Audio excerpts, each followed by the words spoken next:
চাই না যে আমাদের হলফনামায় মিথ্যা কোনো ধরনের তথ্য থাকুক। আমরা তার একটা পেশা দেখাবো, ব্যবসা, তার পেশা দেখাবো চাকুরি, বিভিন্ন জায়গায় জব করে, এইগুলো দেখিয়ে আমরা অনেক সম্পদ দেখাবো। এবং আপনারা একটা জিনিস দেখে থাকবেন, প্রথম যে সম্পদটা দেখানো হয় ওইটার পর থেকে কিন্তু শুরু হয় এবং ওইটাকে একটা বৈধ হিসেবে দেখানো হয়। তো এইখানে অনেক সম্পদ দেখাবো, এরপরে ওইটা বৈধতা পাবে। আমরা চাইনি যে এই ধরনের মিথ্যা কোনো ধরনের কিছু সেখানে থাকুক।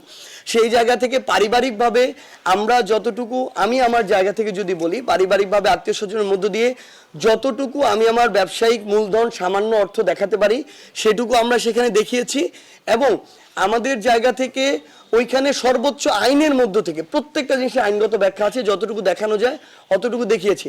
যেহেতু আমার স্ত্রী শুধুমাত্র তার ব্যক্তিগত বিবাহের সূত্র ধরে কিছুমাত্র অলংকার রয়েছে, সেই জায়গাগুলো ব্যতীত যেহেতু আলাদা এখন পর্যন্ত তার কোনো এখনো আয় শুরু করেনি বা কোনো ধরনের ইনকামের সাথে এখনো সম্পর্কিত নয়, তিনি একজন গৃহিণী এবং একই সাথে পড়াশোনা করছেন, সেই জায়গা থেকে আমরা মনে করি যে মিথ্যা কোনো তথ্য দিয়ে আমার নিজের প্রাথমিক অর্থ অনেক বেশি দেখাতে হবে, এই জন্য দেখাই।